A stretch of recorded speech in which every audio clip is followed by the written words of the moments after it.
joined the Royal Navy in 1960, and I specialised in microwave warfare. Radar, obviously, which uses microwave, but they don't just teach you radar, they teach you all about microwaves and other uses. So I understood about microwave warfare and how it can damage people, how it can harm people.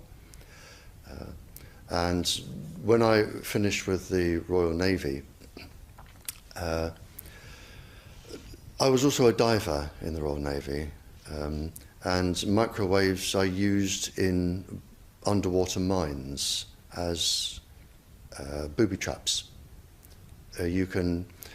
Which actually got me interested, because I was actually taking a bomb to pieces underwater, and it was too complicated.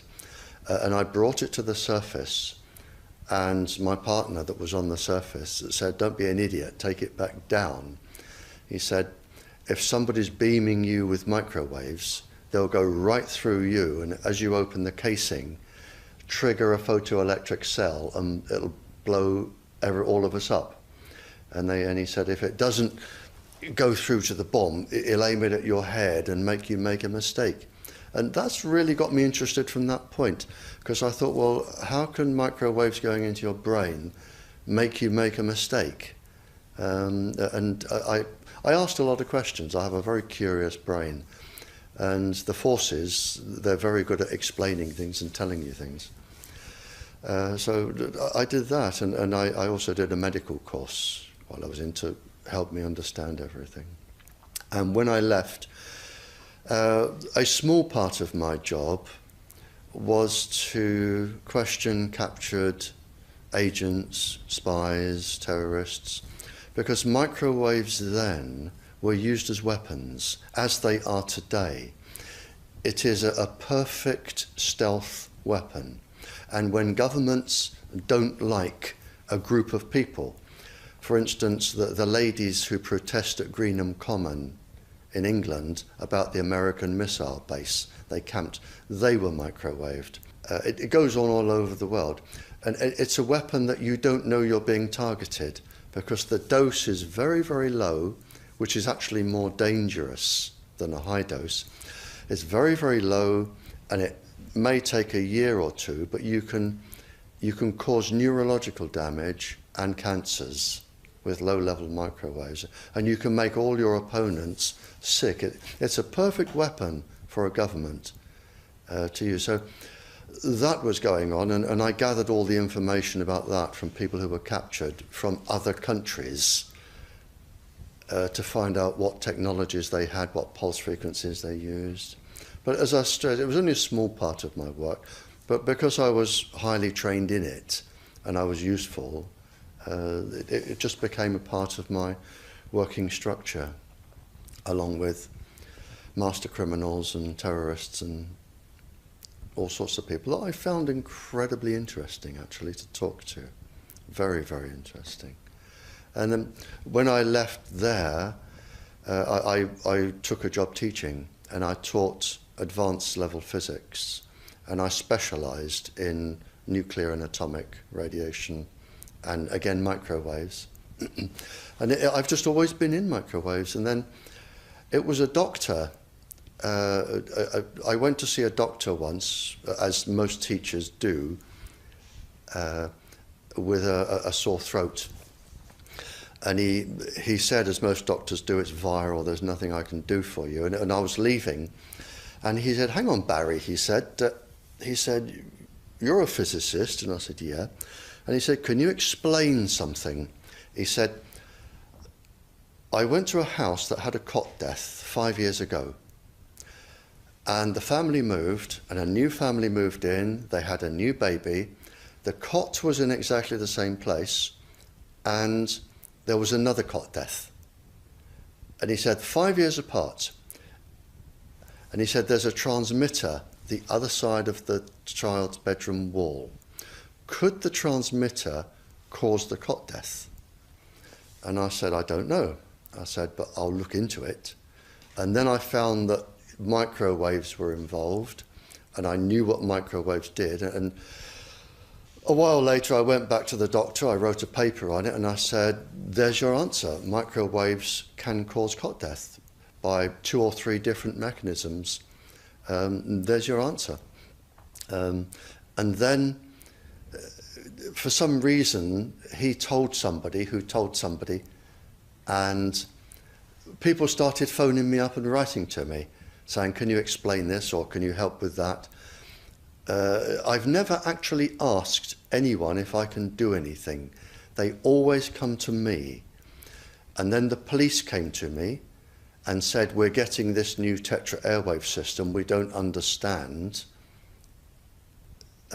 what's happening. Can you read all this scientific rubbish and just put it into Janet and John and tell us? And I said, of course I can. So that was published, and since then it's snowballed and snowballed and snowballed, and now I receive up to 1,000 communiques a week from various countries, various people, and I can't handle it. So, and I'm here now because somebody asked me to come here. Wi-Fi, I think anyone who puts Wi-Fi into a school should be locked up for the rest of their life. I really do. I think they're not fit to walk on the surface of this planet because they haven't looked at the research, and whatever incentive they have, it is not worth the genetic problems that parents are going to face with their children when they're born. And if you think of a single parent, a mother, who has a genetically deformed child, that particular mother will feel guilty because she gave birth. She will feel guilty and she will be worried every single second of every single day for her life. She will worry that the child won't marry. If the child can marry, she'll worry that the children will carry the disease, which they will. She will worry when she dies who will take care of them. So you are condemning both the family and the children to a lifetime of absolute hell. And this is already published. It is available to look up. It's what I call intentional ignorance. They are offered some sort of incentive and they think, oh, this is going to be good, we'll have it. Now the problem is, imagine you are a 15-year-old schoolgirl. All of the 400,000 eggs in your ovaries were with you at birth. They're not fully developed, but they're with you. They are 10 times more susceptible to radiation than all of the other DNA in the body. And scientists don't realize that. They don't read all of the papers as I do. So you have this highly susceptible genetic material which is going to make your children.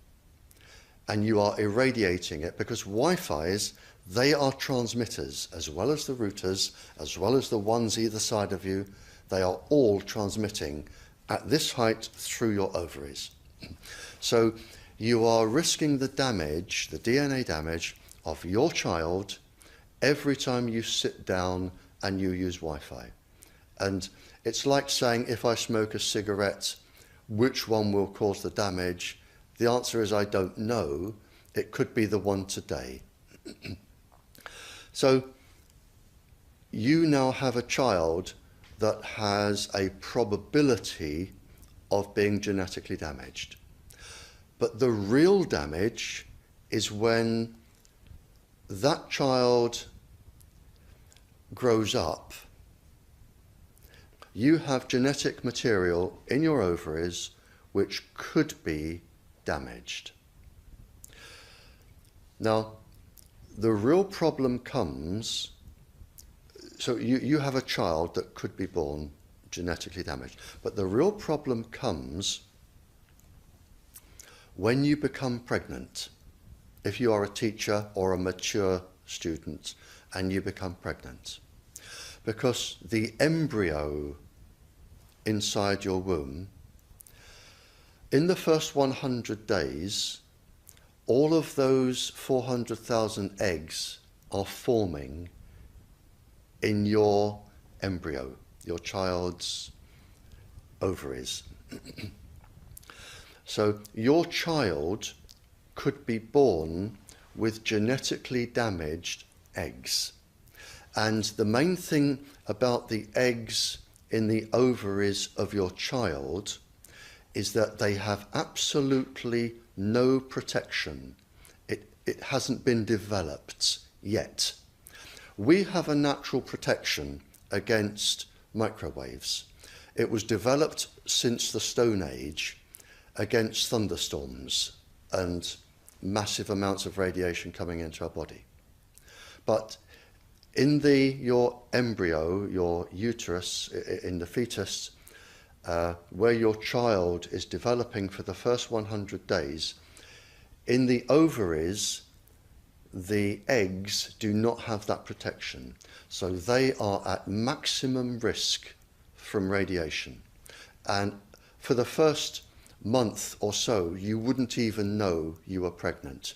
You wouldn't even be taking precautions. That is the main danger area. So you give birth to a daughter, but her ovaries are now contaminated. She may be normal, she may be genetically damaged, but her ovaries are at the most risk. So when your daughter grows up and she becomes pregnant and has a baby, this is where one of these eggs will be fertilized and come out. So the real damage here is your grandchildren. That is where it is going to show most. And we already see this in animals that have reproductive cycles of a year or 2 years or 3 years. We're already seeing this, and it has been published by veterinary schools and vets and scientists, so we know this happens. And it's also been documented in the Cold War, when women were deliberately microwaved. So we know it does happen. The documents are there. And what you're risking by putting Wi-Fi into schools is the future generations of all of these girls. But it gets worse, because this particular DNA, the mitochondrial DNA inside you, and the DNA inside you, the mitochondrial DNA, you can trace unchanged to your mother, her mother, her mother, right the way back to the beginning of the human race in Africa, the Stone Age. You can trace your ancestors, if you could, right back to the very first lady. It is unchanged, the mitochondria. And that is being unchanged in your children, which means if you damage it, your child could be genetically damaged, then her child, and her child, and her child, forever. You are condemning the future generations of every single child until there are no more lines left in the female in your family. You must stop. A female must stop producing children for this to stop. So when you put Wi-Fi in schools, what you're saying is, for the sake of a little bit of money that saves getting a workman in to drill holes through the walls to feed cable, because it's cheaper, we're just going to put Wi-Fi in, but you can have genetically damaged children for the rest of your family's career. That's what we're saying. You what, mate?